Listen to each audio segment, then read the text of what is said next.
তো চলো দেখাই বন্ধুরা, শনিবার দুপুরে আমার কি রান্না বান্না হয়েছে। প্রথমেই হয়েছে এই যে ভাত, একদম প্রতিদিনকার মতন। হ্যাঁ, আর তার সাথে করে নিয়েছি আজকে এই যে মুগ আর মটর মিশিয়ে, আর আমটা ডালের সাথে দিয়েই সেদ্ধ করে নিয়েছিলাম একবারে, দিয়ে সর্ষে আর শুকনো লঙ্কা ফোড়ন দিয়ে টক ডাল করেছি। এটা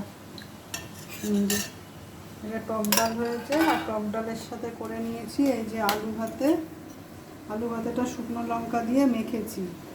আলু ভাতেটা টক ডালের সঙ্গে আলু ভাতেটা ভালোই লাগে।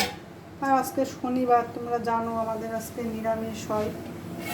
আর আছে সজনে ডাঁটা, আলু, পটল দিয়ে একটা পোস্ত করেছি, একদম মাখা মাখা করে, একদম